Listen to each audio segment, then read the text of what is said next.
Welcome to the Smart Driving Cars podcast. Thanks for joining us. We have a great guest in store to make it worthwhile. This edition is sponsored by the Smart ETF's Smart Transportation and Technology ETF, symbol MOTO. For more information, head to motoetf.com. I'm Fred Fishkin, along with the Faculty Chair of Autonomous Vehicle Engineering at Princeton University, Alain Kornhauser. Hi again, Alain. Hey, good morning, Fred. Good morning. This is edition 200, by the way, Alain. Really? And we're still here. What have we been doing? Can you imagine we doing something 200 times? Well, we are happy to have with us in this special edition Edwin Olson, CEO and co-founder of May Mobility. Thank you for joining us, Ed. Hey, good morning. Great to be here. So nice to have you. Well, let's start out with some background for our audience, Ed, about you and May Mobility. Yeah, so I'm an engineer by training. I first got bit by the autonomy bug back in the DARPA Urban Challenge. I was lucky enough to be there in 2007 on MIT's team. And, that was a really, really exciting moment for the industry and the technology. And we saw cars interacting with each other for the first time. After that, I became a faculty member myself at the University of Michigan in the computer science department, worked on Ford's autonomous vehicle program before becoming co-director of autonomous driving at Toyota Research Institute. So been doing autonomous vehicles for quite a while. But what really led to May Mobility was the realization that a lot of what we take for granted, robotaxis, are not actually the best application of AVs. And so talking to city transportation planners, it became really clear to me that there was a huge potential for us to build shared ride services that could increase access and equity to transportation. And that's what we set out to do in 2017 with the founding of May. And May Mobility is out there now. So tell us about the progress that you've been able to make there. Yeah, we have a pretty different approach to building it.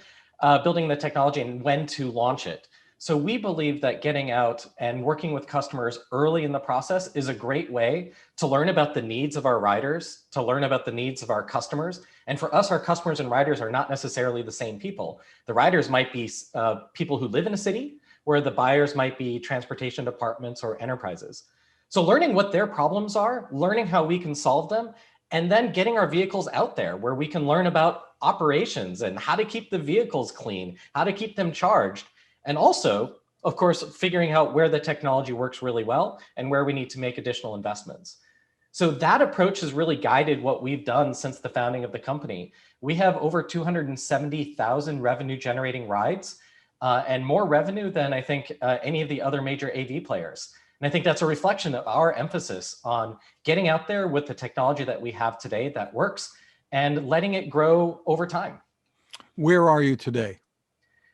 Today, we have launched in Detroit, Columbus, Ohio, Providence, Rhode Island, Grand Rapids, Michigan. Some of those have wound down. And later this year, in the next month, actually, we'll be launching in Higashi, Hiroshima, Japan, and Arlington, Texas. So as of today, we have 15 vehicles under contract, and we expect that number to grow significantly. And a few months back, you announced a partnership with VIA. How is that going to work, and what will that mean for your growth? Yeah, that's a great question. We think that it's really important for autonomous vehicles not to replace everything that's in a city, but to be a complement to other transportation services that are available. And clearly there are routes that we can't serve today because our technology can't do everything today. So partnering with VIA has allowed us to serve the routes that we can while integrating really easily for our riders with other transportation modes that are available. And that's been a really great partnership. VIA's been great to work with. Shout out to them. And you recently announced a new shuttle platform using the Lexus RX 450h. Takes you back to your Toyota days, I guess. It does. It's a beautiful car. One of the challenges that we have, operating is hard. There are times when it would be a lot easier if we just had a fleet of vehicles and enough PhDs to keep the vehicles up and running, and that's all we had to worry about. But operating and maintaining a fleet of vehicles in the wild with everyday people and salt, and if it's raining out, you're still going to go out. If vibrations, knocking sensors loose, reliability starts to become a major issue, an operational issue. So what we're excited about with the Lexus RX 450h platform is that it is auto grade, that it's going to be vastly more reliable, and it's going to provide a better ride experience for our passengers. Well, you work with manufacturers, you work with government agencies, transportation departments. So tell us what the roadmap looks like for the future in terms of pulling the safety drivers. Safety drivers are a part of what you're doing today. Yes. So tell us what's next. Yeah, so clearly the economics get a lot better on a per vehicle basis when we can remove safety drivers. But there are a few things that need to happen. The technology needs to be ready. And of course, the technology is kind of on a sliding scale. There are ODDs, operational design domains, where we think the technology is good to go. Waymo has demonstrated that this can be done. We'll be shortly behind them. So the technology needs to be there. That's sort of checkbox number one. The vehicles need to be there. We need to be in vehicles that are fully redundant and have redundant drive-by-wire systems. That is not a capability that most AV platforms have today. And so we need to wait for those vehicles to be available. And of course, we need updated regulatory environments. And there's a huge amount of positive momentum here with states, whether it's the state legislatures or state executives with executive orders, creating frameworks for vehicles to operate. And so when those ingredients start coming together, you'll start to see more and more operations without safety drivers. And for our strategy is to be ready to go when those conditions are all met by getting into market early, building those relationships, having our vehicles in place, and being ready to expand. Any thoughts about the time frame? So the time frame, the technology, as I mentioned, I think there are ODDs where we could operate today. And I think the next year or two will be transformative in terms of the vehicle availability, vehicles with redundant power steering, redundant actuators. In the regulatory environment, there are already states, of course, today where you can operate. And I think it'll just be a larger and larger palette. So bottom line answer, I think that those ingredients for us are going to come together in a significant way in the next year. Ed, a couple of things along those lines. One is ODDs. I guess I've sort of picked up and want to really describe ODDs to be not geo-fenced areas, but basically network fenced areas. In other words, what is the subset of the roads in a particular geographic area that one can operate on? And to me, maybe that's a detail, and everybody that works on it realizes that, in fact, one is going to be talking about subnetworks. It's not everywhere within a geographic area, which somehow, I don't know, maybe that's what the public thinks. And of course, because that's just, I don't see that that's where we go. Secondly, within that, yes, it of course is important to be talking to those that provide mobility in a particular geographic area. I'm wondering if it's not really important to know that the customer, in fact, is the person that's riding in this thing. And you have the most experience in providing to those customers. And in fact, what is it that those customers want or could have or would appreciate or would value, as opposed to necessarily those that are out there providing that? I don't want to suggest that those that are out there providing that don't really understand who their customers are. But my goodness, you've had the opportunity to understand what those that really can value your mobility, as opposed to have it as one of 15 different ways to get from A to B. I've gotten to a point where this multimodal stuff, it just kind of gets me. I mean, it's great for us that already have 12 ways to get from A to B and so on. But what about the folks that don't even have one? And maybe it's in fact we start to serve them really first and focus on their needs. What is it that you've learned about them and to approach them? Long question that I've had trouble but slightly different. Go ahead. We've been fortunate enough to work with partners or our customers, enterprises and cities that know where there are transportation needs. And that's really important, where people are being underserved or where there are limited access to transportation, whether you're able-bodied or need special accommodations.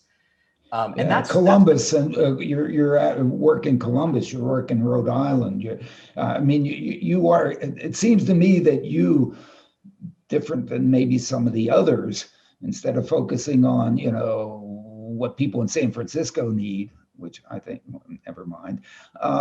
You've been out there where people really can use this mobility. Or do I have a right view of all this?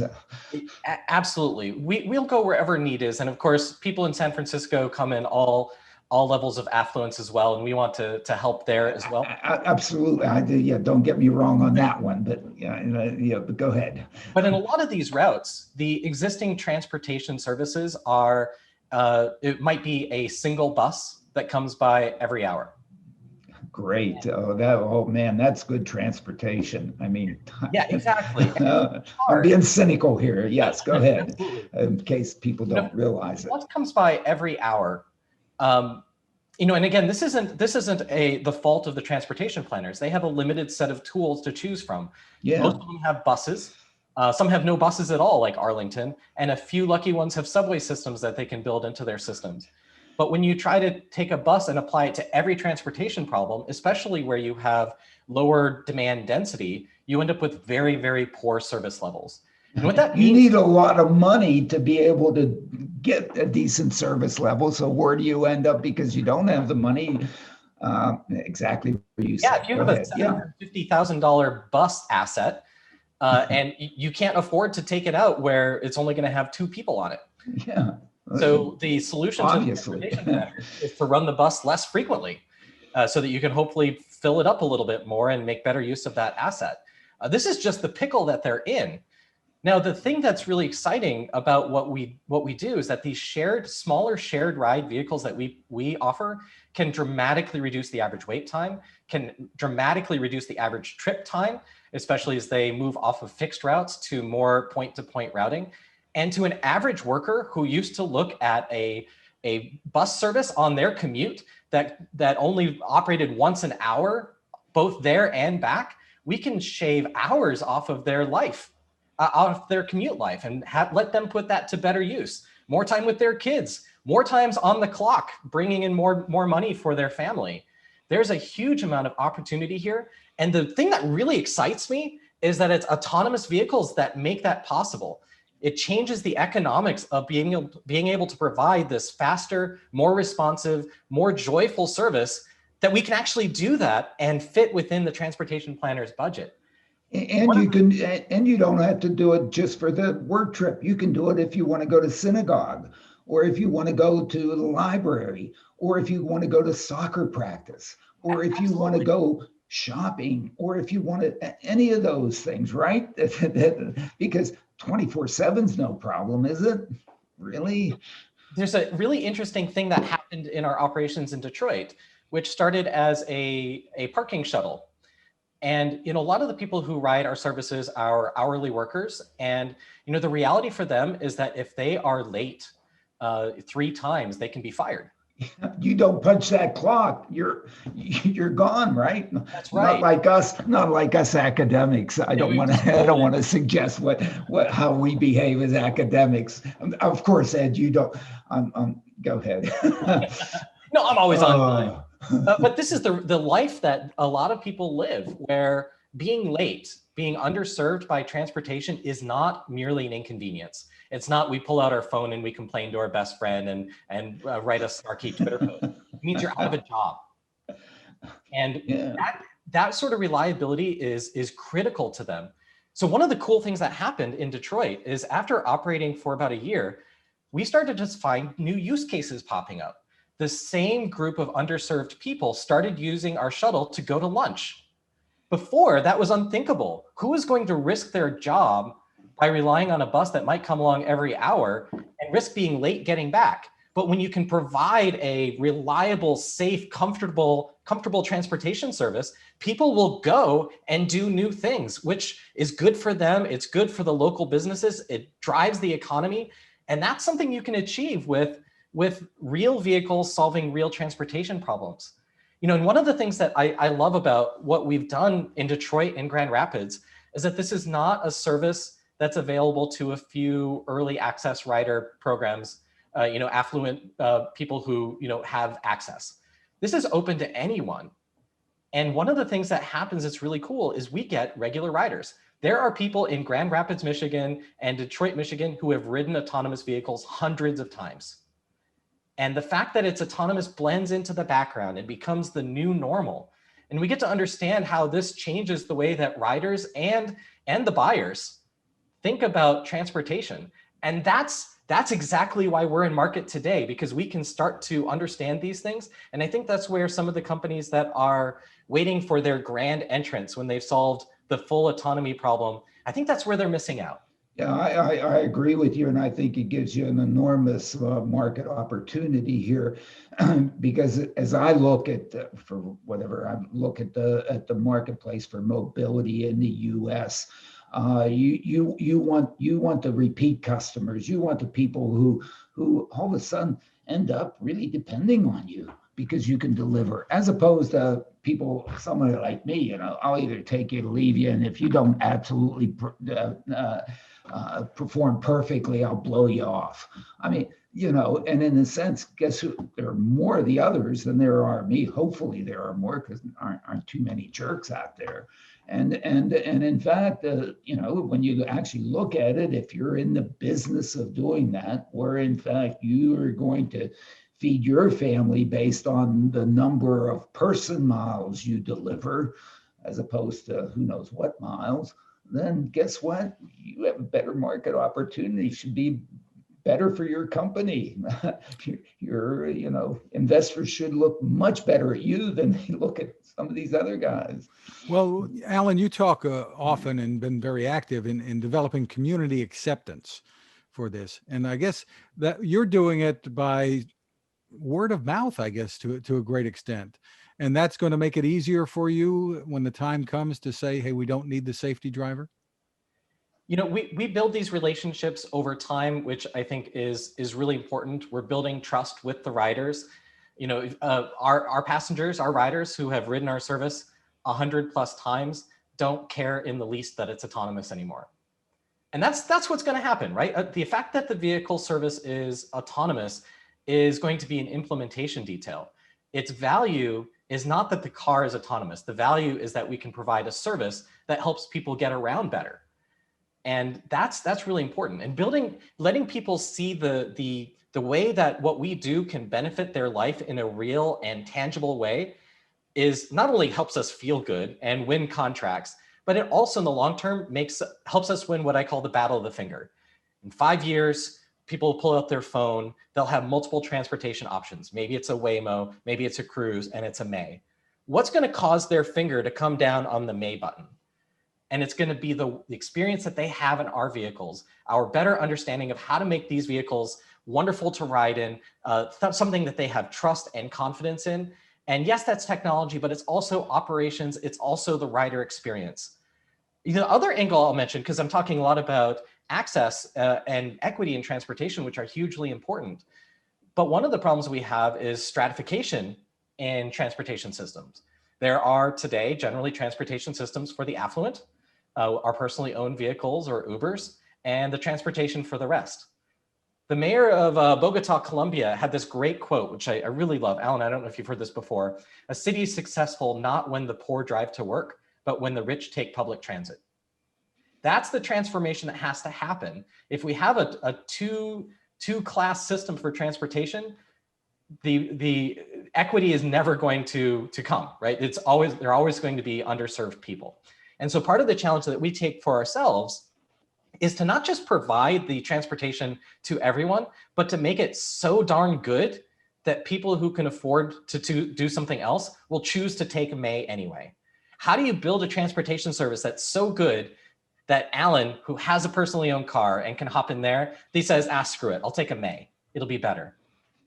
That's what we're building.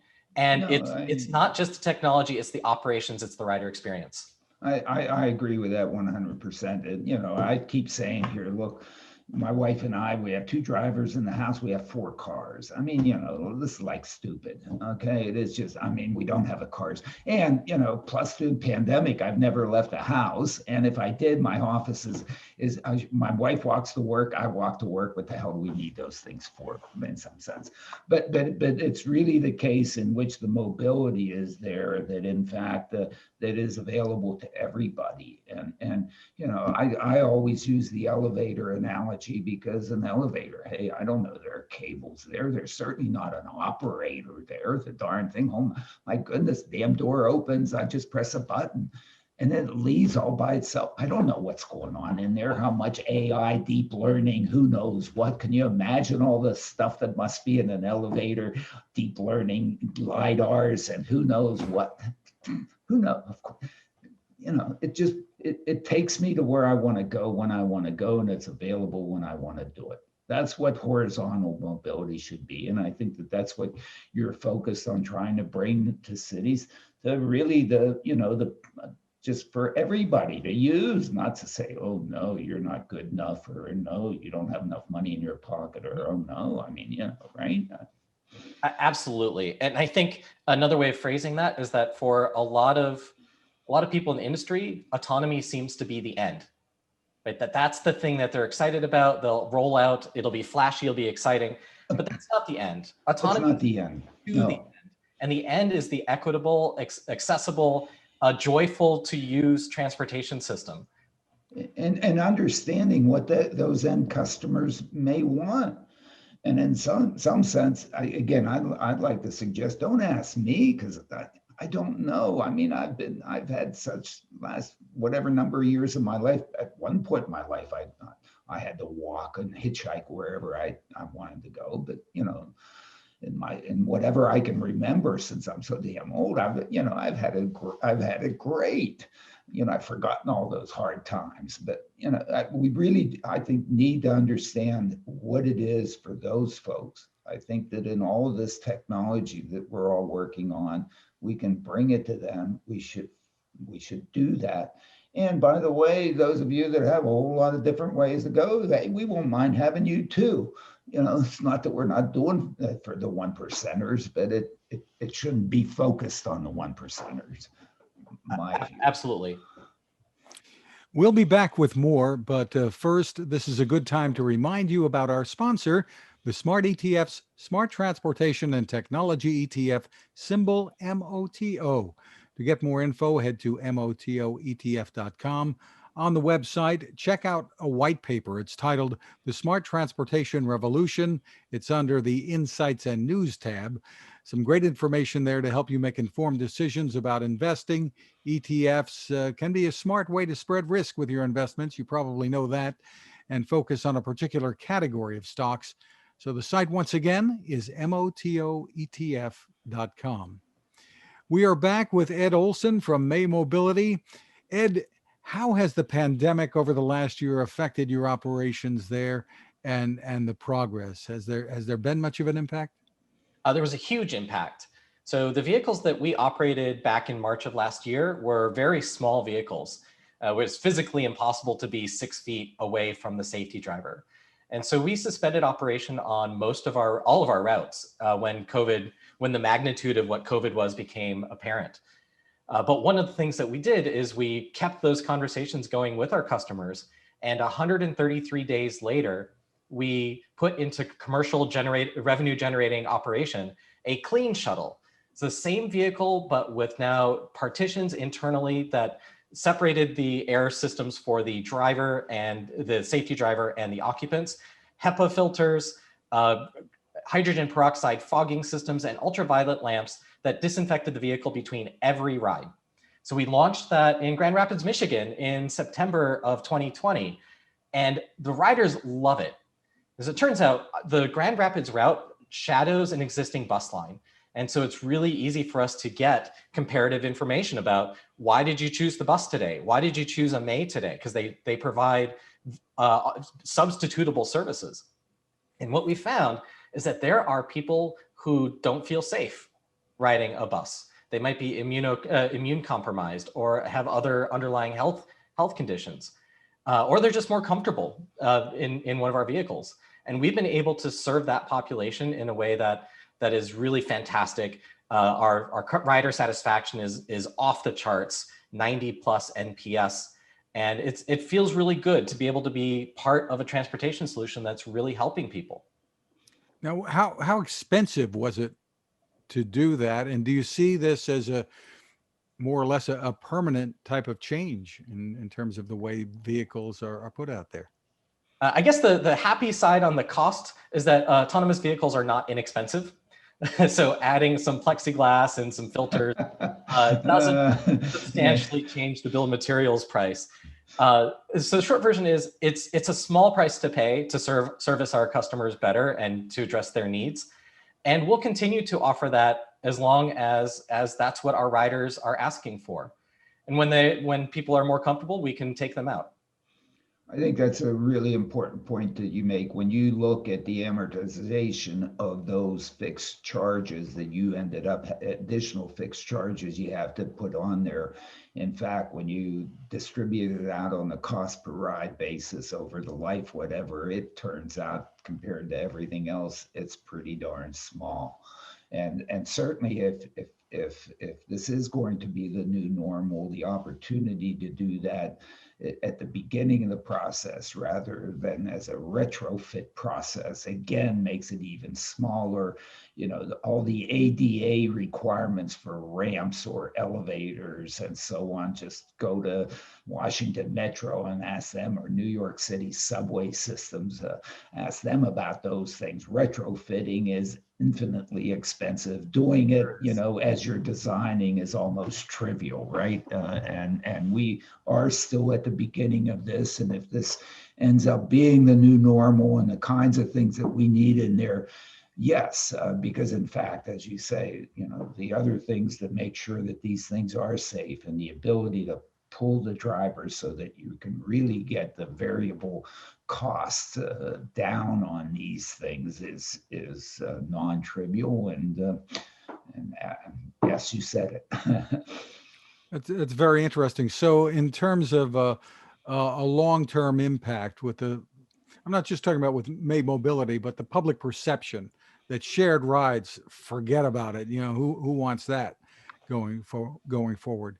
You seem to think that there are ways around it that people can be accepting of this. Absolutely, riders will accept it. They accept our vehicles enthusiastically. There are headwinds though. So, you know, part of the cost per ride goes up when you can't fit more than one person in your vehicle at once because of COVID and safety concerns. And so, you know, it's important for us to understand why we're transporting people in the first place. And, you know, think about it, that these are people getting to their jobs. It's people picking up their kids from daycare. And so, you know, even if the cost per passenger mile goes up because we're providing the safety that our riders need, it can still be a worthwhile investment for our customers. Now, is May Mobility strictly in the people moving business, or are you looking at deliveries, goods, et cetera, as well? I would say that we're in the business for people. People is the reason we do this. People are the people. It's people's lives that we're out to improve and to provide better services and equity in transportation to.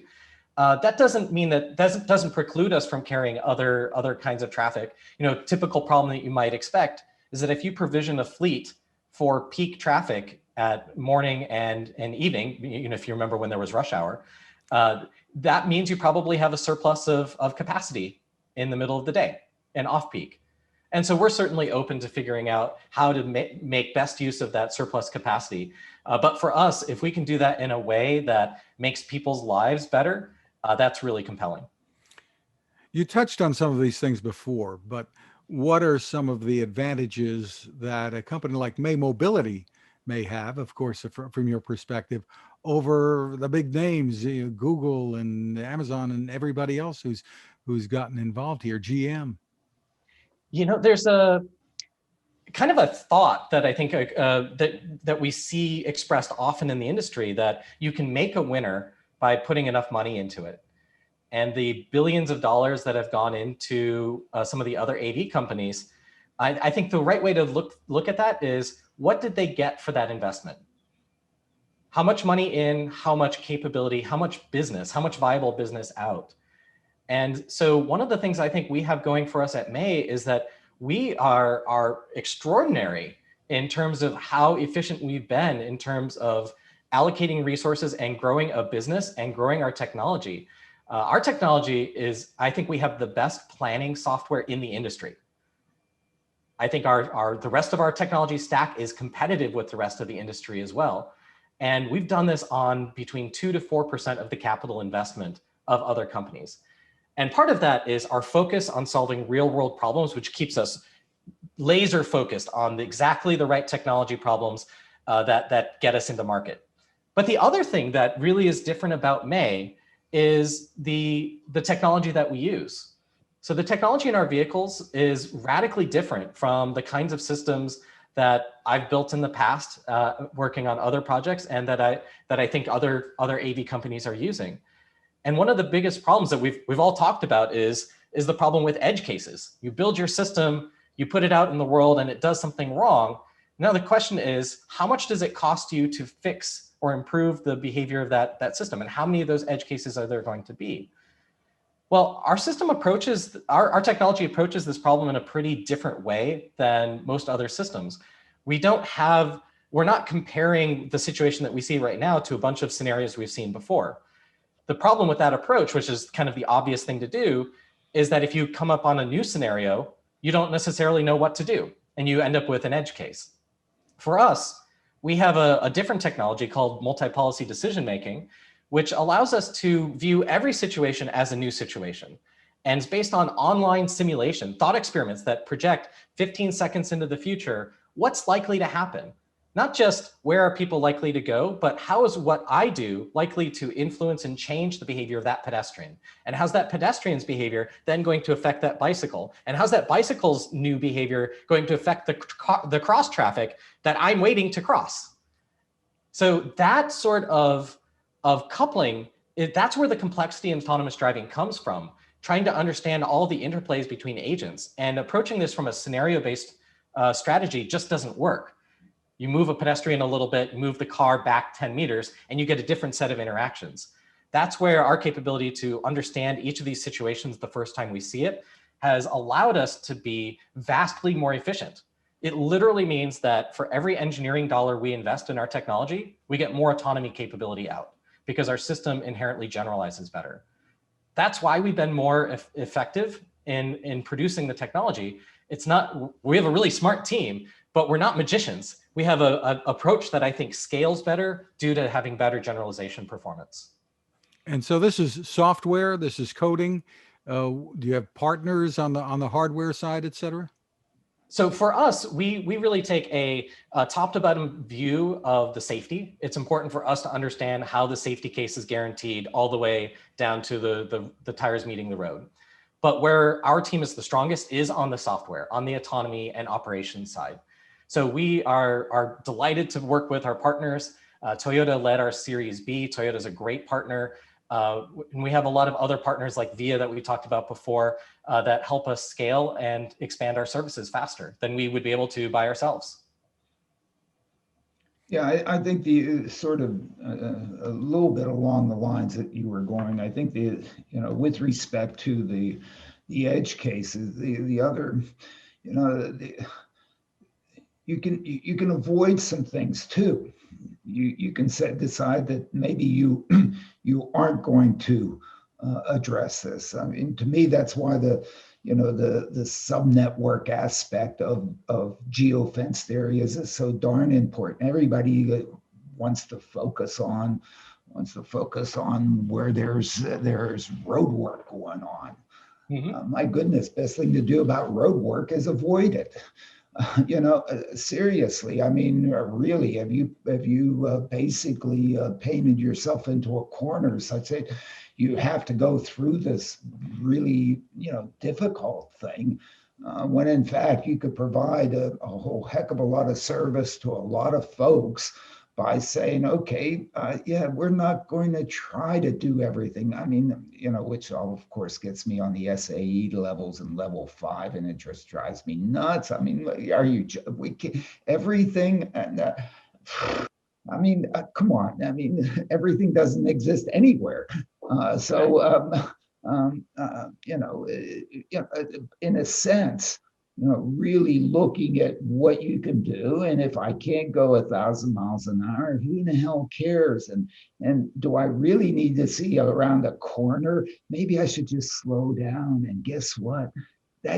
Because time is everything to all of this.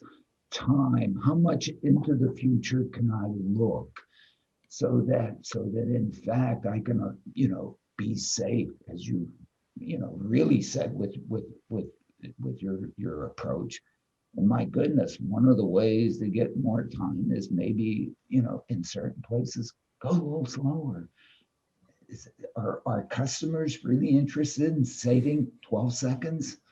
I'm not sure, Probably, hey, if it's a difference between 12 seconds and a bus every hour, only who knows when, and of course not when I want to go. Are you joking? Now, for me, that has 4 cars, but the hell with, I mean, I don't know. Talk to me here, Ed. Yeah, I totally agree. So, we are complete believers in very fine detailed, I forget the term you proposed for it, but geofencing on a very granular basis.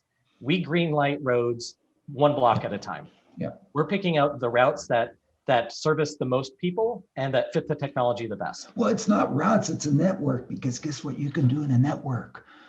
You have lots of routes. It's not it's not routes on a bus, in a bus concept. Oh my goodness, it's a string of pearls with 4 pearls. It's not even Mikimoto with a bunch of them, you got, I mean, but you have a network, and the opportunities with a network and the number of OD pairs that you can handle and the service you can deliver. You don't have to have all sorts of infinite redundancies in those. A subset of that, talk to me. Yeah, no, that's right. If you've got a commuter who is looking at that choice between, let's suppose they're lucky and the bus line goes right to their door. Of course, it never does, but let's suppose that it does. Suppose that. And it comes every 50 minutes, and you tell them, well, actually, I can give you a ride in 4 minutes, but you have to walk half a block.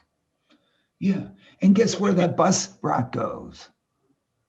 It doesn't go to where you want to go. That's right. And we get you there faster. I mean, if you're so lucky that you're going downtown, sure. But guess where most of the trips are? Guess where most of the jobs are? They really aren't downtown. They're all around here. You want to go from here to here.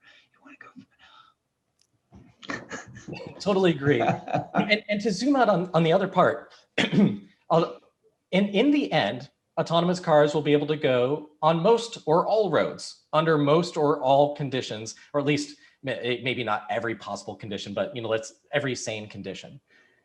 And a lot of companies seem to assume that is the minimum viable product. They're off building that, and when they get that, they'll be in market. The reality is, we will beat them to that capability because we're out in market. We're learning what technology matters, where to make the investments. Our engineers are super motivated and super productive because of the technology, because of the application. And so, one of the things that I'm passionate about reminding people is the fact that we operate out on roads sub 35 miles per hour today doesn't mean that we're always going to be on roads sub 35 miles per hour today. But by the time there are other companies in the market with us, we will have been there for years. We will have built the relationships, we will have built the trust with our riders. And I think that sets us up to be wildly successful as a business and in terms of fulfilling our vision, which is to help transform these cities, making them better places to live. If you look at the distribution of trips in which, which ones require you to go faster than 35 miles an hour on any segment, it is such a small percentage of the market that it's amazing. Oh, I got to do that. Okay. Oh my goodness. I mean, how often do I drive on the New Jersey Turnpike? I mean, yeah, okay. You can't go into business until you can take me to someplace where I have to be on the New Jersey Turnpike. Cut it out. I mean, who thinks up these things? I mean, it's like this morning, my street in front of me here in Princeton, Cleveland Lane, for which I pay enormous taxes to live on. Okay, I couldn't walk. The sidewalks and the street had a coat of icing on there. I could not stand. I couldn't even walk. Okay. Oh my goodness, we've got to make the network so that in fact Alan can walk, or that the car could go. Cut it out. I mean, everywhere. Anyway. Well, I think that's actually a really good point.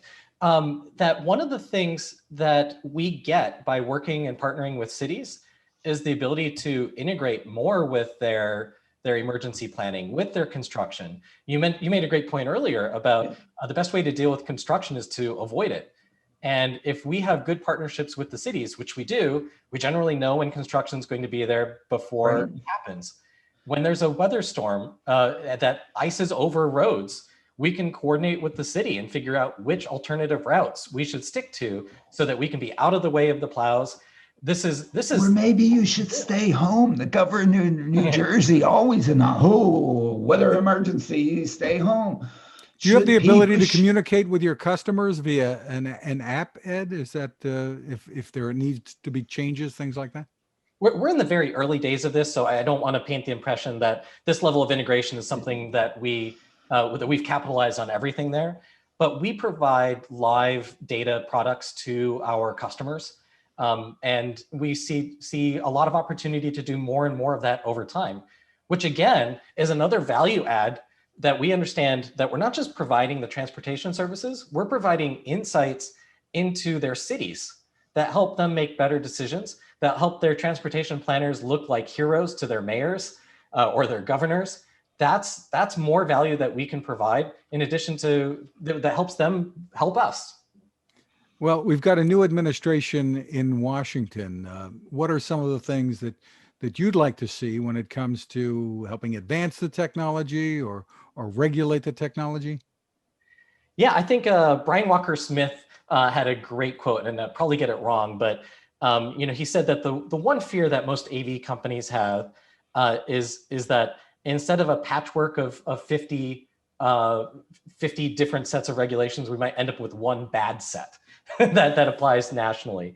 Now, of course, I think the great outcome would be if we end up with a really good set of nationwide policies. And I think we're on that path. I have a lot of confidence in the people that are in office and the policies that they're talking about. They align philosophically and in terms of the values and visions that we have. And I think what we're going to see is more investment in AVs that allows city transportation planners to start understanding how AVs could be part of their transportation system. They're not ready to start rolling out thousands of cars next year, but they are ready to start understanding how AVs can inform their long-term planning. And by long-term, I mean, it could be five years or less. That is a huge opportunity. And I think we're on a really good path with the feds. Yeah, I agree with you. As I look back on what's happened over the past two administrations and so on, I think we've evolved very well. I think people have not rushed into this to put out something just to put out something that might have been Brian Walker Smith's legacy on this thing, one bad one. And I think, a lot of this we don't know, and we're all learning, and we're all trying, and we're all trying to help. And I think that's really where everybody sits on this. And I think that cities and the planning community needs to take this a little bit more seriously. Unfortunately, at the beginning of when this was sold, one thought that it was only for the 1%ers to go out there and buy their Mercedes F015, who knows what, to sip cocktails while they're going down the New Jersey Turnpike or something like that, and being, who knows what. But I think it's gotten down to the real value of this technology is to provide better mobility to people who have just, it's been very difficult for anybody to provide them good mobility at a reasonable price. And this is we should be at that level to improve a lot of people's quality of life and focus on that. And that's really where we are, which is, I think, where you are and what your focus has been. This is how we take this technology and take it off the shelves and deliver it to improving the quality of the society and the value to society, in the short. Yeah, and the joy that comes to me with this, obviously helping people get to work, not get fired because they were late. But the advantages are multifold. We're stimulating the economy. We're letting people go and get lunch when they want to. We're getting workers to their jobs on time. Replacing workers is also really expensive. So we're not just helping the employees, we're helping the employers.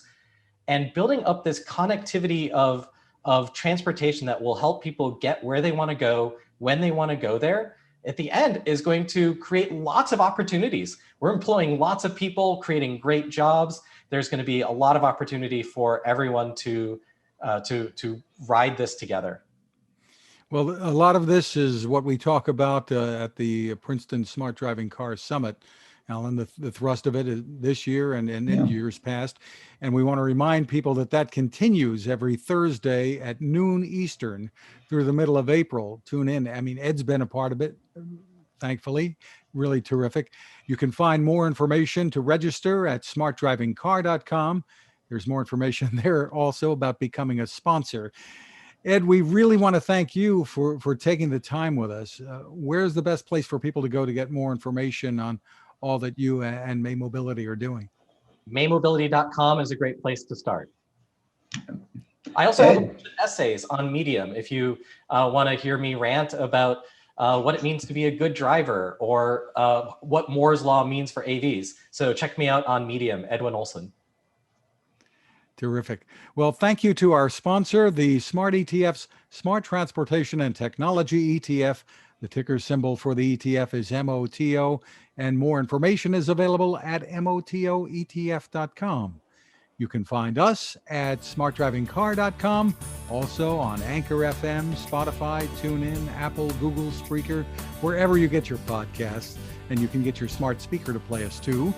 You can find my tech reports at techstination.com. I'm Fred Fishkin along with Alain Kornhauser. Thank you so much for listening or watching, and please continue to stay safe. And stay safe. Thank you, everybody. Thank you, Ed. Fabulous. Thank you.